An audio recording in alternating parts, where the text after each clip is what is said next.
दिल्ली विधानसभा चुनाव का बिगुल बजते ही सभी पार्टियां चुनावी मोड में आ गई हैं। आम आदमी पार्टी के मुखिया अरविंद केजरीवाल को ज्यादा ही परेशान लगने लगे हैं।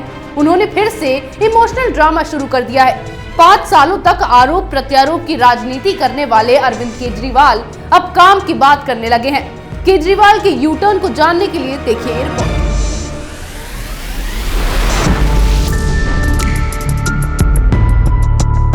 दिल्ली विधानसभा चुनाव का बिगुल बज चुका है।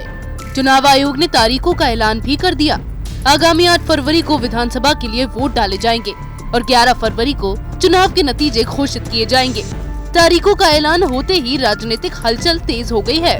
इस पर सभी राजनीतिक पार्टियों की प्रतिक्रियाएं आनी शुरू हो गई है। सभी पार्टियां जनता से अपना वोट मांगने में जुटी हैं।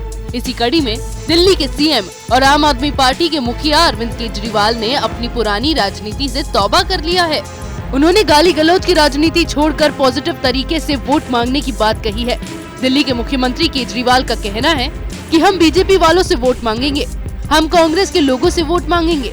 मैं दिल्ली के लोगों से अपील करता हूँ कि अगर हमने काम किया हो तो हमें वोट देना। अगर हमने काम किया है तो हम दोबारा सरकार बनाने के हकदार हैं। इतना ही नहीं, उन्होंने कहा कि अगर हमने काम नहीं किया है तो हमें वोट मत देना। इसके साथ ही केजरीवाल ने ये भी कहा कि हम गाली गलौज की राजनीति नहीं करेंगे, हम काम के आधार पर पॉजिटिव तरीके से वोट मांगेंगे।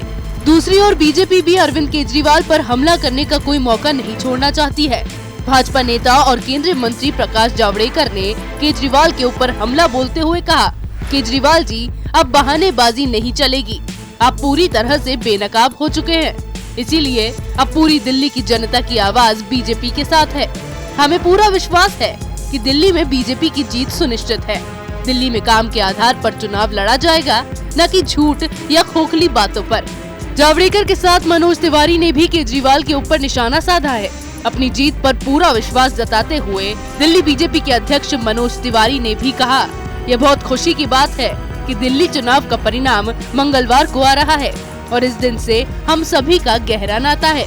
बीजेपी आमजन का मंगल करने के लिए ही जानी जाती है, इसीलिए प्रकृति भी हमें सकारात्मक संकेत दे रही है।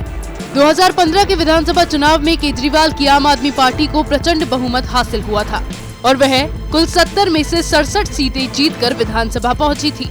इसके बाद अगले 5 साल में 4.5 साल तक जो पार्टी लगातार विपक्ष के ऊपर आक्रामक रही, अब फिर एक बार जनता का वोट अपनी तरफ लेने के लिए गाली गलौज की राजनीति करने से इनकार कर रही है।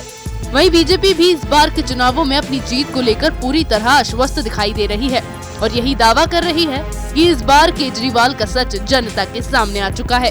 चुनाव की घोषणा होते ही अरविंद केजरीवाल का सुर बदल गया है। अब वो आरोप लगाने की राजनीति से तौबा करते नजर आ रहे हैं। आम आदमी पार्टी के मुखिया को शायद ये पता चल गया है कि आरोप की राजनीति का नतीजा क्या होता है। एमसीडी और लोकसभा चुनाव में आम आदमी पार्टी को मिली हार से उन्हें सबक मिल गया है और अब उन्होंने अपना सुर बदल लिया है। इसी तरह की खबरें मैं आपके लिए लाती रहूंगी, तब तक के लिए बने रहिए हमारे साथ। अगर आपको हमारा वीडियो पसंद आया हो तो इसे लाइक करें, हमारे चैनल को सब्सक्राइब करें और हाँ, बेल आइकन दबाना ना भूलें ताकि आप तक हमारे वीडियो की नोटिफिकेशन पहुंचती रहे। आप अपना सुझाव हमें कमेंट बॉक्स में दे सकते हैं। हमारे साथ जुड़ने के लिए शुक्रिया।